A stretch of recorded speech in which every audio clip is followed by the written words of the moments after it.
And so just look out for that email, and if for some reason you're not getting my emails, let me know, because I've got them on these contact lists, and that's what I go by. It's good to try and get here before 6:30 exactly, so that you can kind of check in maybe about 6:15, 6:20, and then that way when we start eating, you're going to see we're going to play what is it called when you overturn the apple cart, and every week it'll be somebody different for you, and the idea is that's intentional so that you get to know both potential sponsors and other inquirers who are here. As I said, dinner starts at 6:30, and then we'll do the bell and start with the talk, and then at around 8 o'clock, whenever Father finishes or I finish, you'll move back to your tables, and there will be questions for you to talk about in sort of a small group. One thing I forgot to ask is if you have any food allergies, please let us know. And also, we usually always try and have a vegan option for people. And you don't need a sponsor at this point. Some people came with sponsors, and you're going to hear them talk about their sponsor. That's fine. But you don't have to have one at this point. We don't talk about that until later into the fall. And then lastly, if you have, okay, what?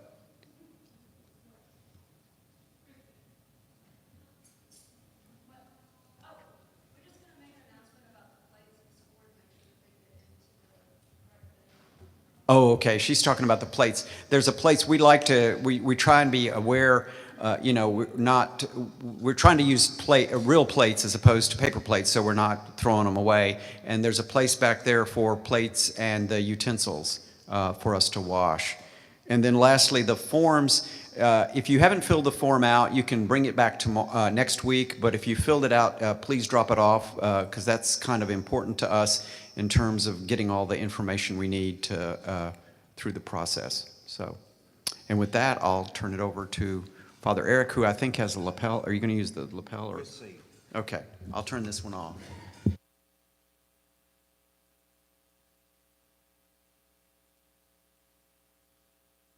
You need to start moving into the stadium seating, and you're welcome to take your cookie or whatever with you. That's perfectly fine.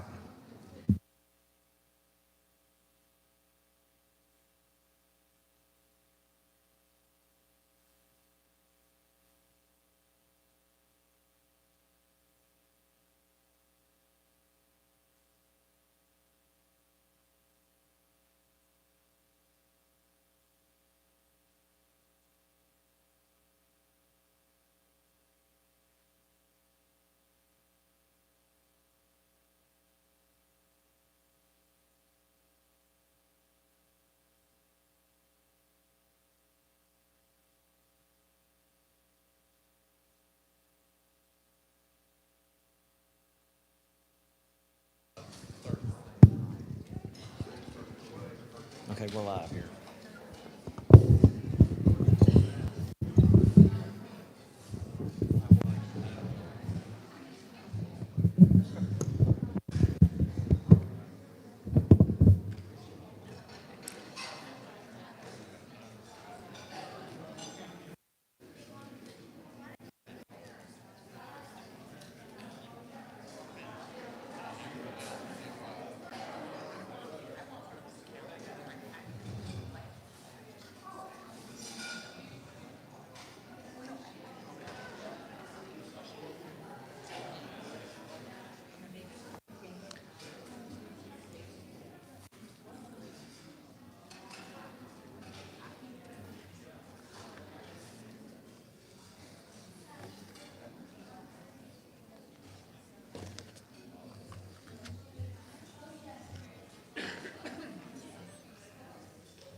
Okay.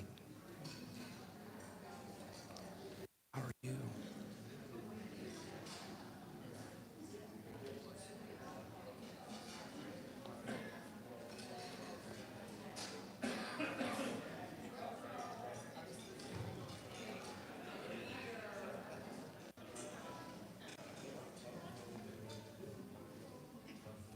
If I could ask everyone, if you'd please come up and to join us, take a seat.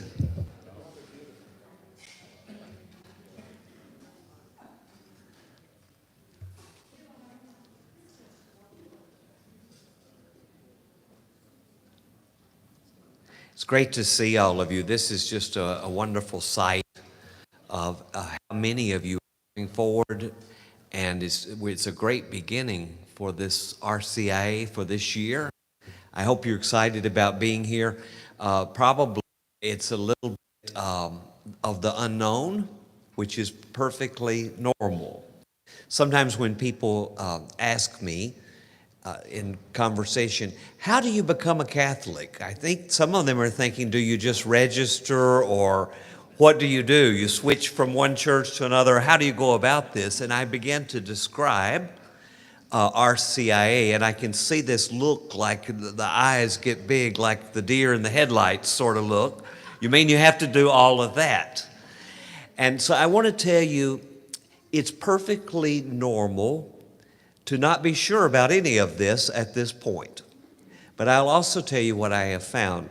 When people have said, well, I'm really shy or whatever, and I'm not sure that that group kind of thing is for me, and I said, well, let's do this. Go and try it for a while. And if you're still kind of struggling with that or not feeling comfortable, then come and see me. Because I don't think that we ever want to lose anyone because of one particular style, although here's what happens. Every year, those who participate in RCIA come to not only love it, but to be deeply connected to one another. And so by the time we come to Easter, an initiation into the church for those who've chosen to do that, there is a tremendous and palpable sense of connectedness to God, to faith, to one another in a way that's just very moving to me, because I see it so clearly in the faces of those who are being baptized, received into the church, confirmed, receiving the Holy Eucharist for the first time. I can just see that excitement and that joy of that. So that's a little bit of encouragement to you, particularly if you're not quite sure yet how you feel about all of this. You're not alone with those who've gone before you and others in the room with you. And yet, by God's grace, here we are. This is a beginning, and it is something that I just encourage you, enter deeply into, especially with the spirit of bringing yourselves as you are with your questions and comments, everything that you have. There's nothing that's not welcome here, because we're all on a journey, and we're in great different places on this wonderful journey, and that's part of who this group reflects, and that is a beautiful thing, of that thread of faith that unites us all and yet respects where we are in our journey with the Lord. So I was told tonight to speak on kind of an introduction to the Catholic faith. So Deacon Mike said it's wide open. You can talk about anything you want to. I thought I might share some just personal thoughts with you. I am one of you. I am a convert to the faith. I am still amazed and in awe that what all has happened because of that. I sometimes tell people, be very careful what you're doing in this RCIA. If you really embrace it, it can change your whole life. Look what happened to me. When I began this feeling drawn to the Catholic faith, I had no idea where all it would lead, and it has led me down an incredible path. And I'm just in awe of it and so thankful for that. I'd like to share with you something as a beginning that I find helpful. I come back to from time to time. This is from St. Francis de Sales. And I often quote him because he is such an apostle of encouragement to people. At the time that he lived, the world was in disarray, torn apart in many ways. The faith had been splintered in all directions. It was a time after the Reformation and all of the upheaval in Europe of that. And he just became such a encouraging, inviting figure of faith, especially in speaking to all people, not just to clergy and religious and all that, but really talking about the spiritual life that is the call for all of us. And this is in part of one of his sayings. Maybe you'll find it helpful. I do, particularly when life is challenging. He says, "Be at peace. Do not look forward in fear to the changes of life. Rather, look to them with full hope as they arise.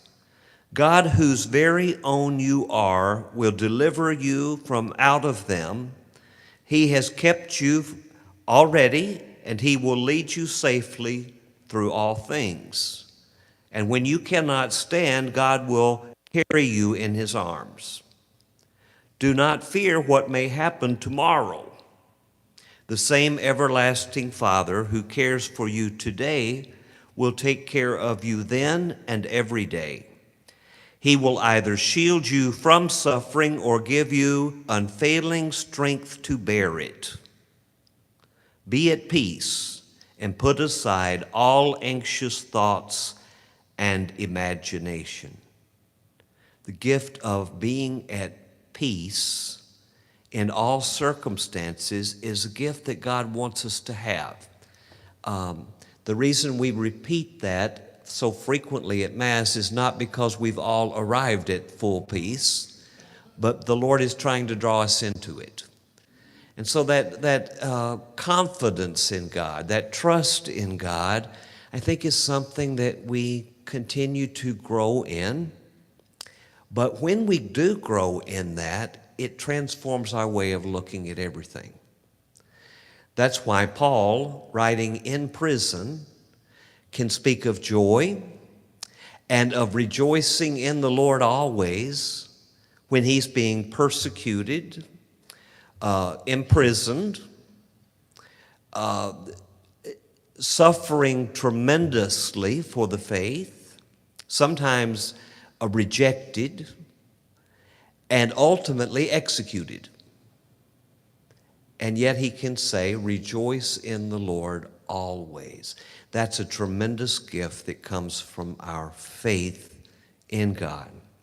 I'd like to start I was thinking about sharing with you some of my journey. Maybe it's just a sense of encouragement in your own. And I'd like to start not at the beginning of the story, but maybe just right in the middle of it. The day was July the 15th of 1989. And it was the day that I was to celebrate my first Mass as a priest. I remember clearly that experience. It's one of those things that just stays with you forever. There is a sense of excitement and joy and nervousness. Because by this point, you've already, of course, this is after 8 years of preparing for the priesthood, being at hundreds and hundreds of Masses and assisting at them, and then all of a sudden there's this moment you're about to be the one celebrating this Mass, and it's just kind of the closest to an out-of-body experience that I can describe. So in order to prepare for that, I went to the small chapel of the Dominican sisters in their convent at St. Patrick's in McEwen. And the sisters had given us use of the convent for guests because they were at the mother house for the summer. And so I had some of my guests were staying there. And I just went in that chapel to get ready and just to be quiet for a little bit. And as I was putting on the vestments for Mass, I started to look out the window. And as I was looking out the window, I was kind of overwhelmed by seeing the faces of people arriving from every part of my life. From the time I was a little child, all the way through school, people I had known in the church I was raised in who had come there to support me, which was amazing and touching to me. Those who came into my life in seminary and became my friends from different parts of the country, all of that kind of just coming together there. So it's kind of like, you talk about seeing your life flashing before your eyes. That's kind of how it was to me. And it was just very moving. And I was trying to be quiet and pray, so I had the Liturgy of the Hours. You'll learn about that. The priests and religious pray that, but also increasingly, many of the faithful pray the Liturgy of the Hours throughout the day. And I looked down as I was trying to be calm and pray, and what was on that page that day for that particular time of day just jumped out at me and hit me like a bolt of lightning. And it was from Psalm 116. And this is what it says. How can I repay the Lord for all of his goodness to me? The cup of salvation I will raise and call upon the name of the Lord. And that, in a sense, has stayed with me because it made sense and meaning of everything that had led to that moment. And as I say that everything that has come since then is somehow bound up in what that psalm expresses of how could I possibly repay the Lord for all of his goodness to me. And for me, I was about to take up the cup, the chalice of salvation, and call on the name of the Lord. And I think that it just, in that celebration of the Eucharist, it brought together, certainly for me personally, all of my past, that present moment of this unique opportunity and awesome, humbling privilege of celebrating the Mass, and the trust it has of going forward into this unknown. So that has become kind of a central theme for me. I don't think it's an accident that we call our central form of worship Eucharist. Eucharist means thanksgiving. The more we grow in and are transformed by the mystery of God's love, our lives become an offering of thanksgiving. Not only what we do on Sunday morning, but maybe especially what we do when we leave the church. Seeing life and faith and one another and the events that happen around us as gift. Life as gift. Not earned or deserved. This awesome gift of God, who is love, becomes a way of life. I think that is what I discovered in the Catholic faith that led me to it, for me personally, led me to the priesthood and has sustained me for these last 35 years as a priest, especially when the days are not so easy and the times are challenging and the darkness is a little bit nearer than the light. I come back to, but how can I repay the Lord for his goodness to me? I've said this to some, and some of you have heard me say it, and I mean it. Some of life is perplexing, complicated, crazy, and everything else. And as I listen to people share their lives with me, I'm humbled and honored that they do that. I don't have all the answers to all of these things that we all wrestle with. I'm happy to be part of praying with people and thinking together and asking for the Holy Spirit to help us know what is good and right to do, even when sometimes it's not clear. But I mean this with all sincerity. If I can get myself to the altar, I always know where I am, who he is, and who I am called to be. That's my rock. That's not just for priests, that's for all of us. So, I started kind of in the middle of the story. I am a convert, as I said. And I was raised in a church of great faith primarily because of my grandmother. My parents were people who believed in God, but they were going through a lot of life themselves. And they divorced when I was young, and all of that was part of the reality of my young life. And my grandmother kind of became the rock who made sure that I was okay. And I am grateful for that. You know, I think of her daily. That's another sign to you, by the way. Those people who've already touched your lives that are not part of the Catholic faith are part of you and always will be.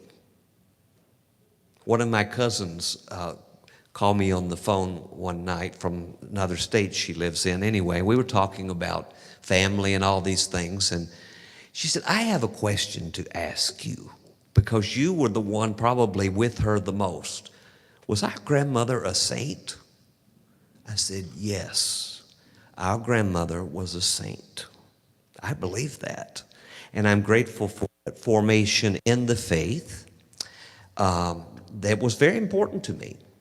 I did not become a Catholic because I didn't have a good experience of being first a Christian and the love of God and the importance of community that were part of the fabric of my life, largely in thanksgiving to her.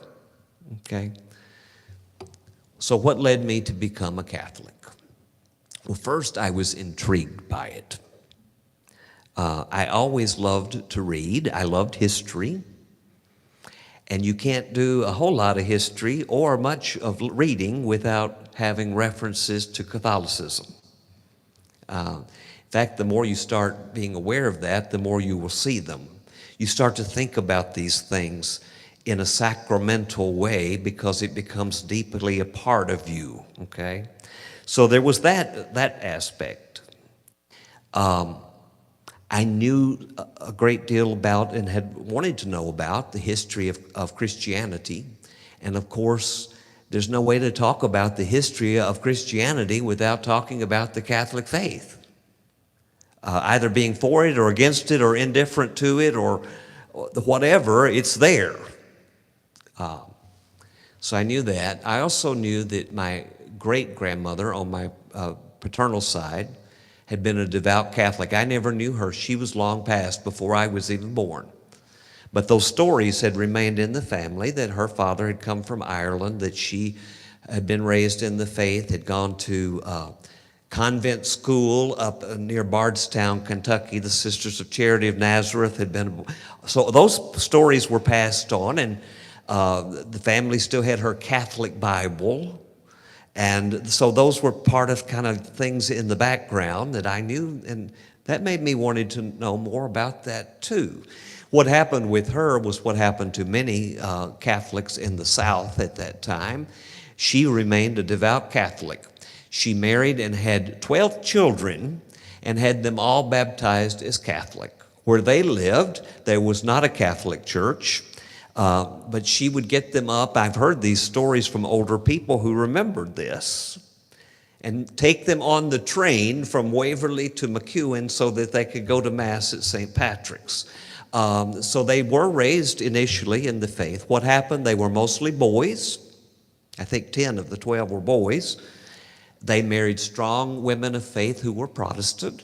And by the time my generation came down, we'd all been raised in different faith. I was raised in the Methodist Church, so that was part of that story too. So all this was kind of in my mind. It was also 1978, around this time. It was the year there was a tremendous amount of attention about the Catholic faith because it was the year that there were 3 popes during that year. Pope Paul VI, who died in August of 1978, and then the election of John Paul I, and then 30 some odd days, he died after that, suddenly and unexpectedly, and a kind of a huge shock. And then there was the election of Pope John Paul II. So there was a lot of media coverage of that, and I was watching all of that with great interest.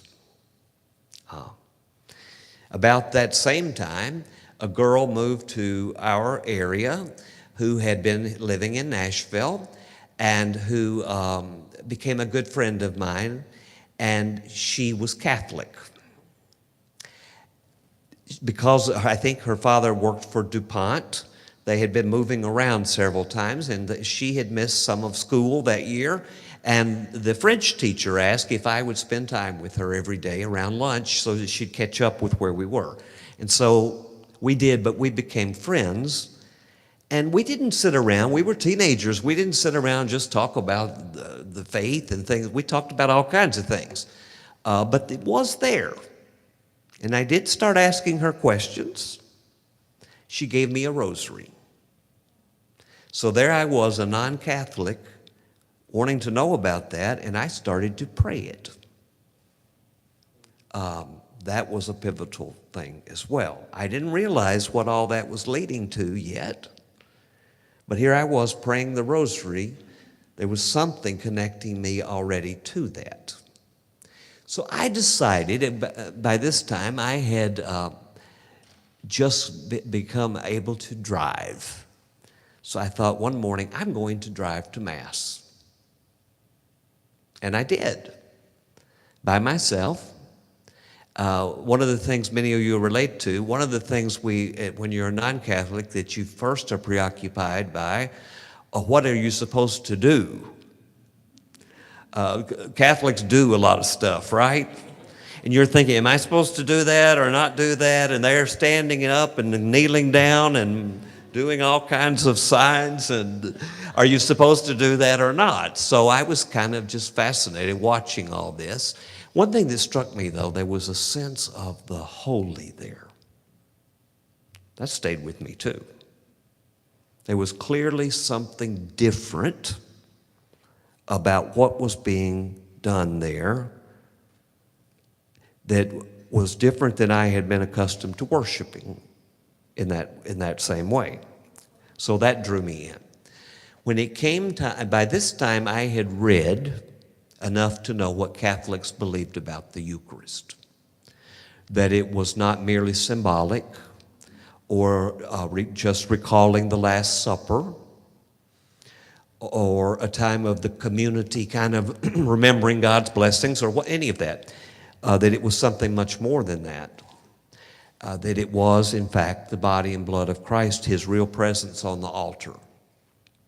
And in my teenage mind, I already kind of came to this conclusion.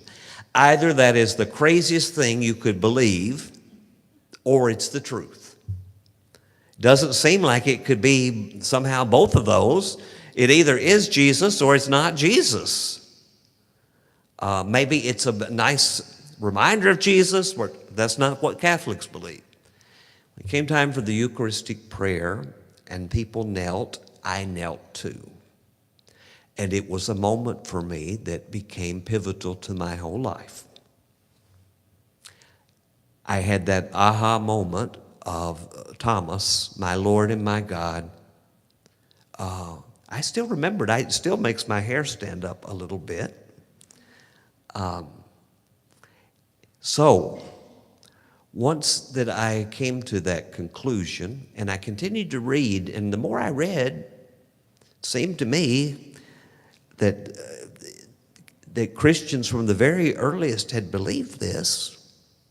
We have those documents, by the way. We'll get into all that later. Writing in the 100s, it clearly sounds like the Mass and what we believe about the Eucharist, not only in the Scripture, John chapter 6, for example, but from the earliest of times.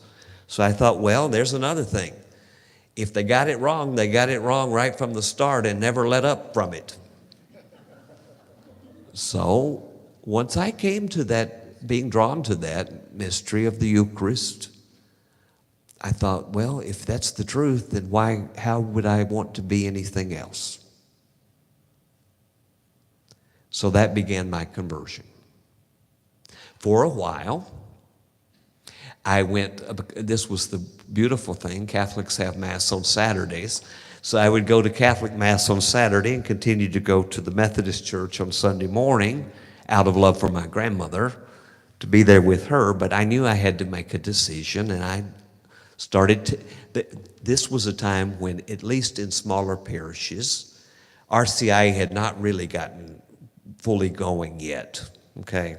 So the way that you did it in those days is you met with your priest. Now, there was something good about that you got to know your priest. And that was a good thing. I'm thankful for that. Father Joe Brando was the priest there at the time, and he passed not too long ago, and I'm grateful for him. So that was a great experience. The value of what you're doing is you are connecting to more than just the priest. You're connecting to the community of faith, and you're getting different perspectives from that community, and there's a richness in that goes back to the ancient church. But nevertheless, that was not really going fully at that point. And I went and met with him, and I made that decision, and at the Easter Vigil, at the age of 16, I became a Catholic, and it changed my life. Because for me, at the same time, I was already feeling pulled toward the priesthood, but I would have never said that. I was scared of that. I certainly felt unworthy of that. And I knew I was a brand new Catholic, and I thought, that's kind of crazy. But it just wouldn't go away.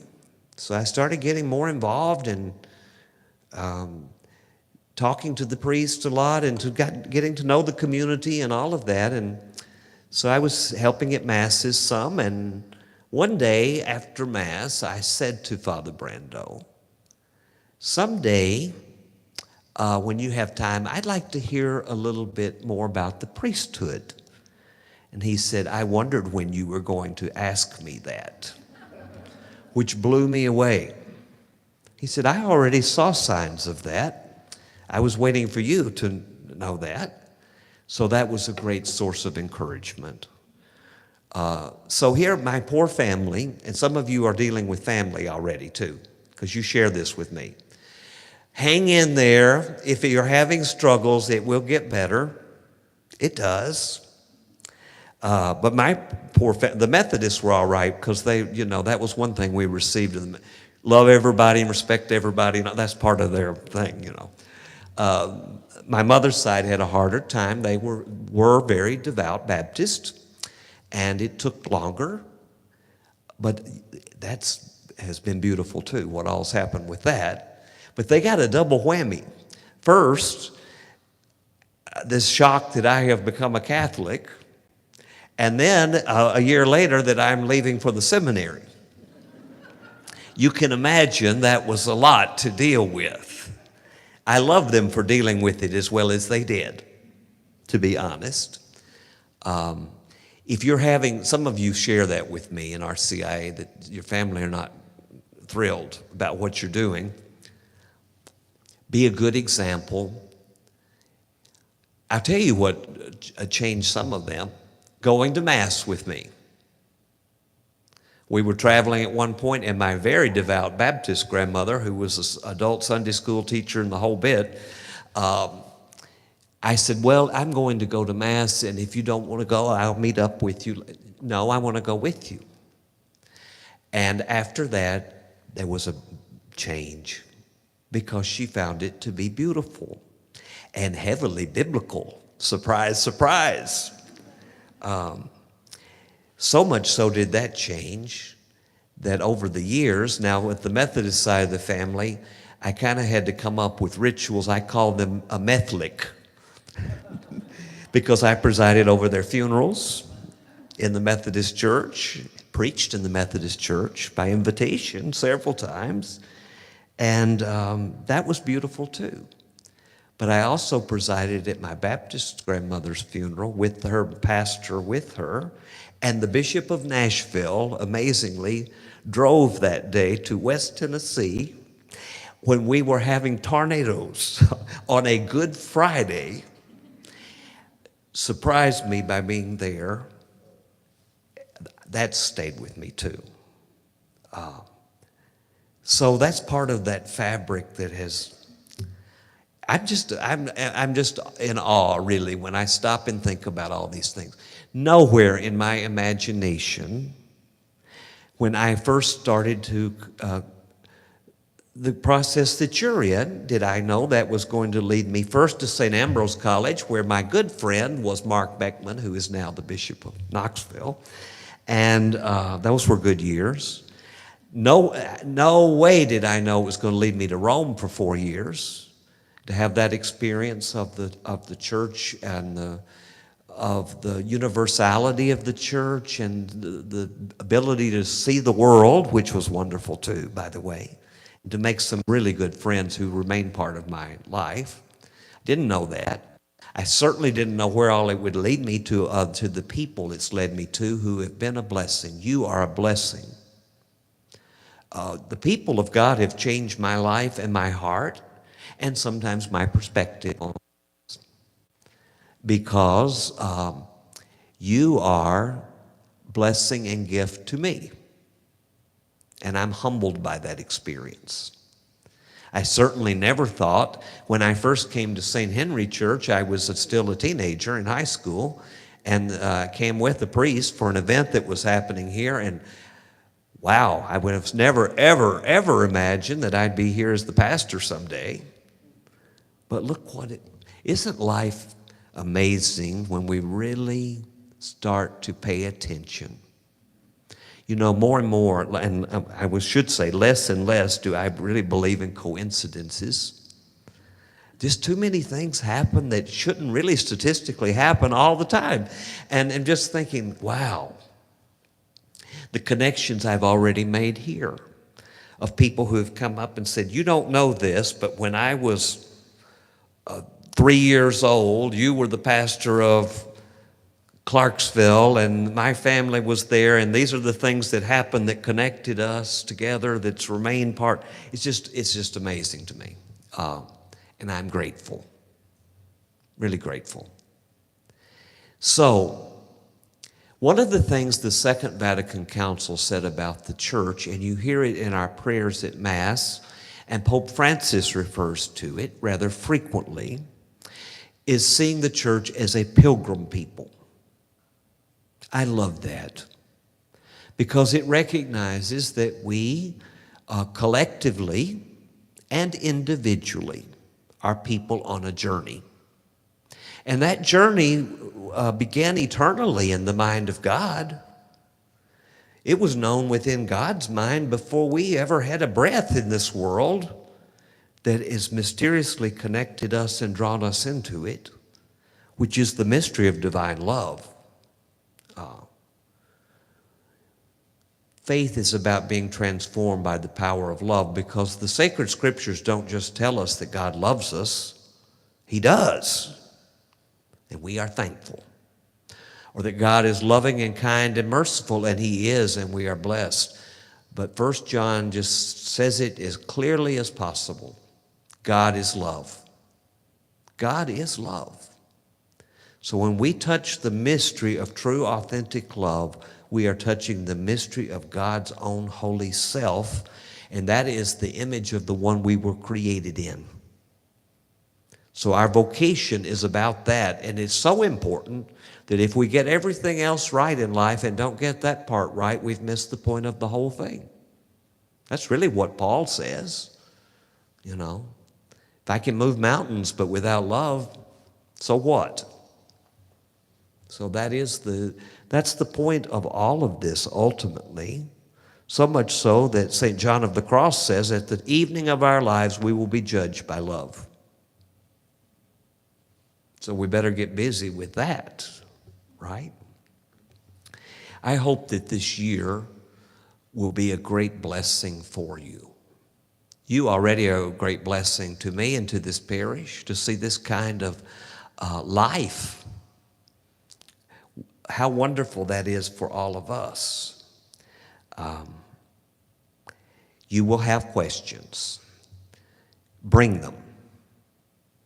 You have stories to tell. You've heard part of mine. There are lots more to it, but I won't give you the whole thing all at once. You have stories to tell. Tell them. God has already touched your lives or you wouldn't be sitting here. Sometimes we don't know what it's all about until we get further down the road on the journey and we think, now that makes sense to me. I have that happen a lot too. Things we struggle with and we don't really want to happen and they do happen and we're not really happy about it. But in the end, grace. It's all grace. It's all grace. I think that part of the Catholic gift is that it is a whole way of seeing everything. Everything. Someone said that to me who had become Catholic and became a friend and came and talked with me from time to time. And she said, I've come to realize that being Catholic is different. I said, it is different. Hard to explain. It's hard to explain until it gets deep down in your bones and you start thinking that way and seeing life that way. Now, we don't have to. Clearly, you can just come and sit in a pew and not have anything happen to you. How sad that would be, When you truly believe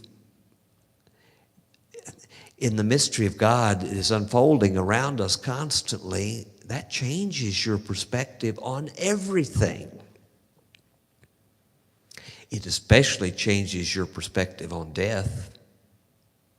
I have presided at hundreds of funerals, and some of them very tragic circumstances. And people have said to me, isn't that kind of depressing? Sometimes I haven't since I got here. Father Kibby's been doing a lot of funerals.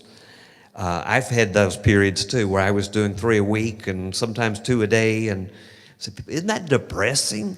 I said, I think it's really one of the most important things we celebrate. And it's so important because it's when it comes down to the bottom line.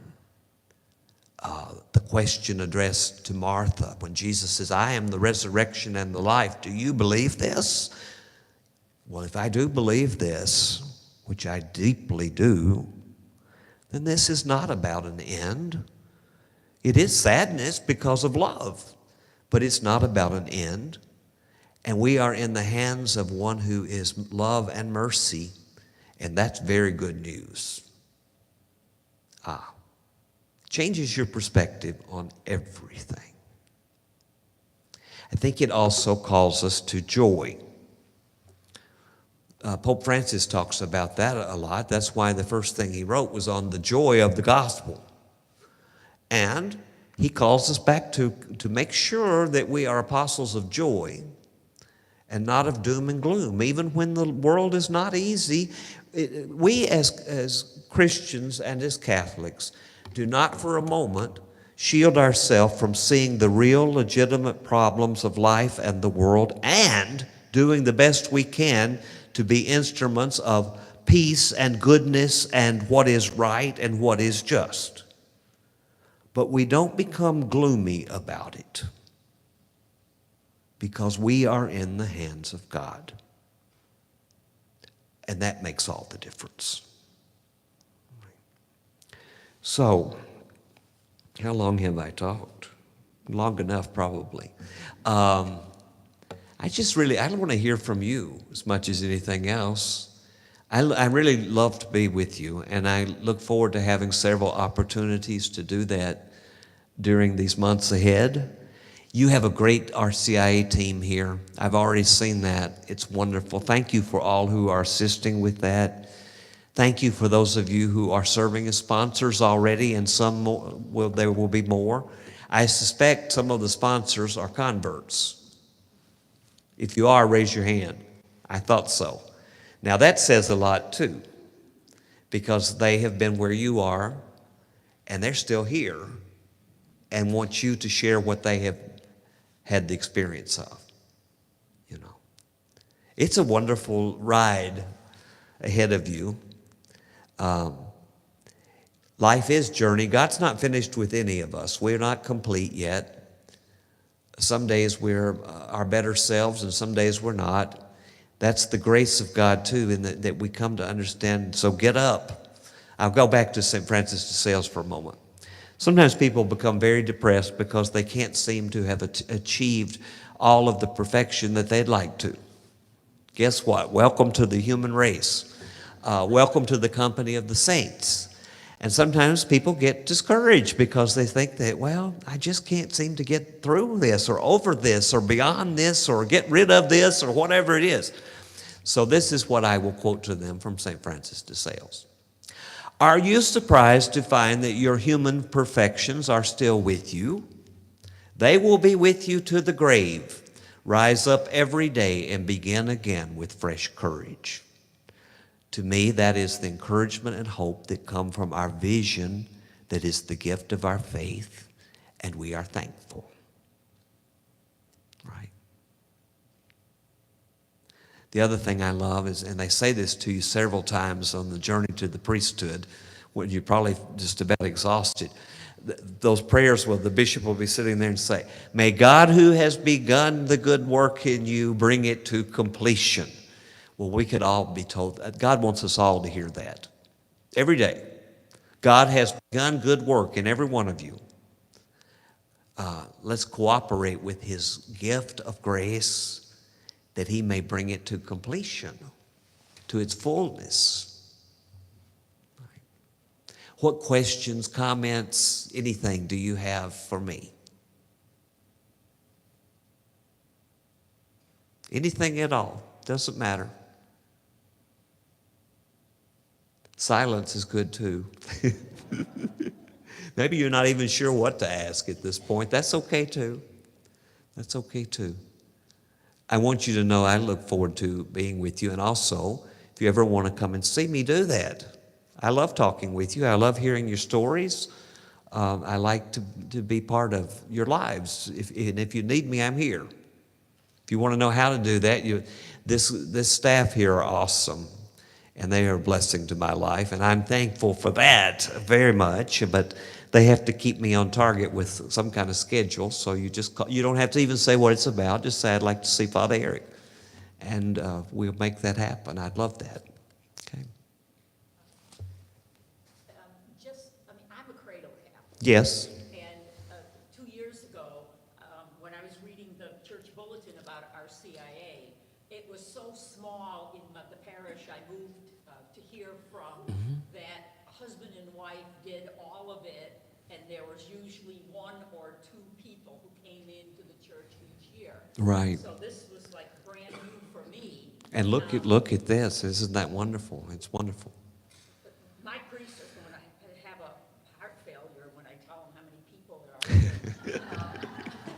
But anyway, so I read about it and I thought that wouldn't have never have even occurred to me to be a sponsor. But I read about it and it said, if you're discerning the faith, if you think that maybe this is something for you, or if you're already Catholic and you just want to learn more about it. Well, I had just retired from 20 years of teaching religious education. Wow, wonderful. For 7th and 8th graders, and I said, boy, do I want to learn more about my faith. Wow. Well, that says a lot about you. That's the reason why I joined. I'm so thankful you're here, and thank you. Oh, you're very welcome. And it never occurred to me that I'd be a sponsor until that guy over there. And all of a sudden, Let me tell you about sponsors too. They always say, I think I got more out of that than it. absolutely. So that's a blessing too. Yeah.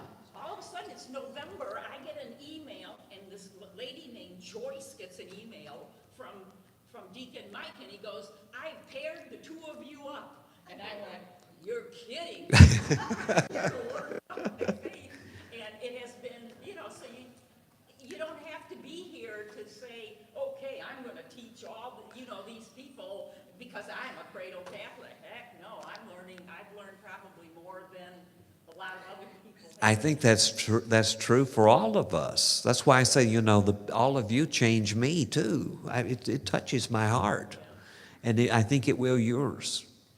And I love to see the sponsors when Easter arrives too, because I can see the joy and excitement for all of you too. Anything else? I think you're going to have some time for some discussion. Yeah, if I could just mention. Sometimes people are a bit shy about wanting to ask questions in a big group. So there's cards on each of the tables. If you have a question, seriously, anytime through the whole process, just fill out the card and give it to Kristen or one of the ladies over there, and they'll get it to me, and I will try and answer it. And if I can't answer it, I'll turn it over to Father and let him answer it. I will say, Father. What if I can't answer it? Well, I tell you what, there's Bishop Beckman. Yes, there you go. There you go. He has the fullness of the priesthood now. That's correct. we'll That's ask correct. him. It has just been a delight to hear your story. It is.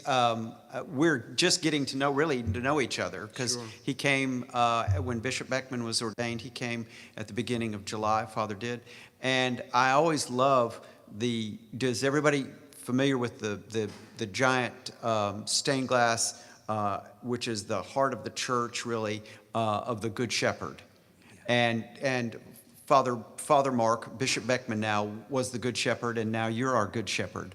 I love seeing that when I'm celebrating Mass. That's what I was about to say. Is Beautiful. the deacon and the priest and the deacon, we are looking at that image when he's celebrating Mass, and I'm assisting. And what I always like to say is, he is the Good Shepherd, and we deacons are the sheepdogs.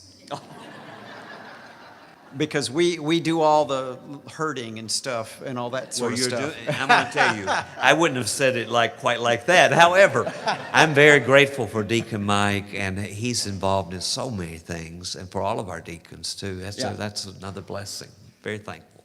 So what we do now is you go back to your table, and there's some questions on the table, and for about the next 20, 30 minutes.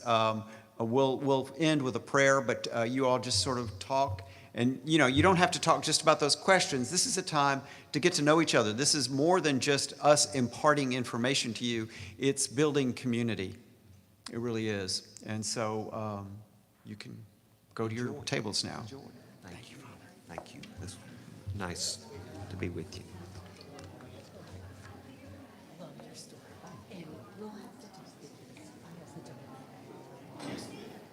Breadcrumbs, Doctor.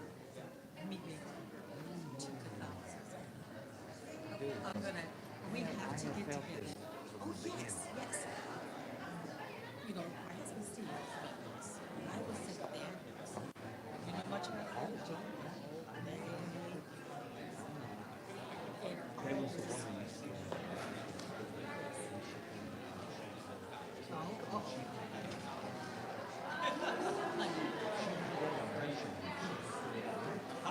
My brother and my middle brother